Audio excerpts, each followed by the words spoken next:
درود رفقا، اگه فکر میکنید بعضی از غذاها هیچ وقت نمیتونن سلیقتون رو عوض کنن، فقط چند دقیقه صبر کنید. من امروز یه غذای عربی درست کردم که هم فوریه، هم انقدر خوشمزه است که حتی کسایی که همیشه از این ماده غذایی فرار میکردن برگشتن و دوباره خواستن. تا آخر این ویدیو مطمئنم نظرتون عوض میشه.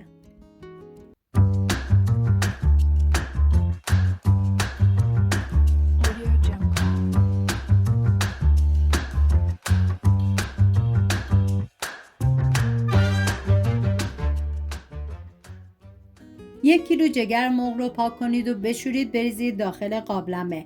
2 عدد پیاز ادویه‌ام شامل پودر تخم گشنیز، زردچوبه، فلفل سیاه و نمک. همراه با 2 عدد برگ بوم مقداری آب بریزید و بذارید به مدت 10 دقیقه بجوشه. این غذا برای 6 نفر در نظر گرفته شده که شما بر اساس تعداد نفرات باید مواد کم یا زیاد کنید.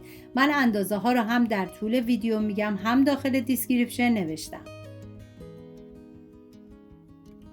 پیاز این غذا هرچه که بیشتر باشه فوق العاده خوشمزه تر میشه. برای همین من از 4 عدد پیاز بزرگ استفاده کردم و به صورت نگینی ریز میکنم. داخل تابه مقداری کره حیوانی ریختم که اگر براتون امکان داشت از کره حیوانی استفاده بکنید، چون طعم این غذا رو فوق العاده خوشمزه تر میکنه. بعد از داغ شدن پیاز رو میریزم داخل تابه، هم میزنم و میذارم تا پیاز سرخ بشه.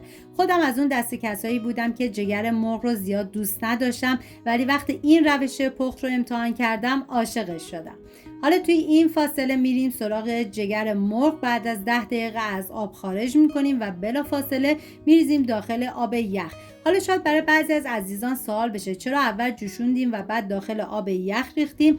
این کار باعث میشه که بوی زخم جگر کاملا گرفته بشه و طعم جگر رو فوق العاده خوشمزه تر میکنه.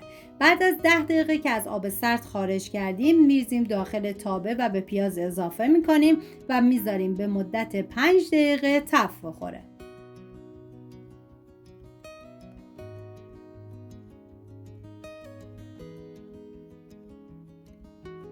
نوبت اضافه کردن ادویه هست، شامل نمک، فلفل سیاه، زردچوبه و پودر تخم گشنیز که از هر کدوم 1 قاشق چای خوری. هم میزنم و میذارم ادویه ها تف بخورن و عطر ادویه ها آزاد بشه.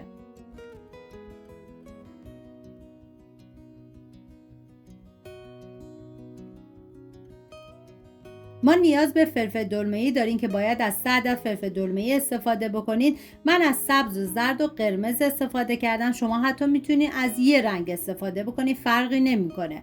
به صورت نگینی ریز میکنم و بعد از اینکه ریز کردم به جگر اضافه میکنم و هم میزنم و میذارم تا یه تفته مختصری بخوره. ما نیاز به 2 عدد فلفل تند قلمی هم داریم که من ریز کردم. همه میدونی خوشمزگی غذاهای عربی به تند و تیز بودنشه. هم میزنم. واقعا یه ترکیب عالی و فوق العاده خوشمزه. توی این مرحله باید رب گوجه فرنگی رو بهش اضافه کنی که من از 3 قاشق غذاخوری استفاده کردم. وسط تابه رو خالی میکنم و هم میزنم. برای اینکه رب گوجه تو غذا خیلی خوشمزه تر باشه، 1 قاشق الی 2 قاشق غذاخوری آب جوش بهش اضافه بکنید. این کار باعث میشه که رنگ رب تو غذا خیلی زیباتر میشه. هم میزنم و میذارم تا رب کمی تف بخوره. چیزی که این غذا رو خاص میکنه روش پختشه. فقط چند دقیقه زمان میبره اما نتیجهش همه رو غافلگیر میکنه. و 3 قاشق غذاخوری رب انار ملس هم بهش اضافه میکنم. حتما از رب انار ملس استفاده کنیم، به هیچ عنوان از رب انار شیرین یا رب انار ترش استفاده نشه بهتره. هم میزنم و میذارم تا یه تفته مختصری بخوره. واقعا جای تک تک شما دوستان عزیز خالی. من هرچه از عطر و طعم و خوشمزگی این غذا بگم کمه.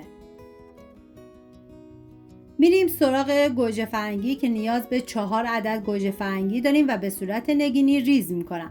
به هیچ عنوان پوست گوجه فرنگی رو نگیرین، چون اگه پوستش گرفته بشه فرم گوجه فرنگی کاملا از بین میره.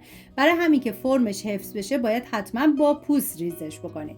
بعد از ریز کردن به بقیه مواد اضافه میکنم و هم میزنم.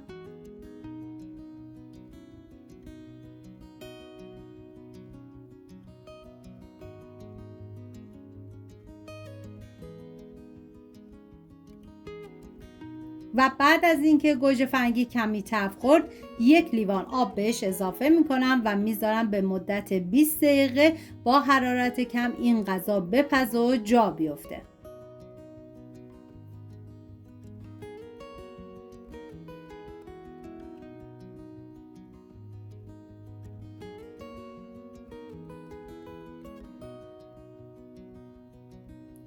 اینم از خوراک خوشمزه ما. میخواستم نشونتون بدم چطور با یه روش ساده میشه یه نتیجه متفاوت گرفت.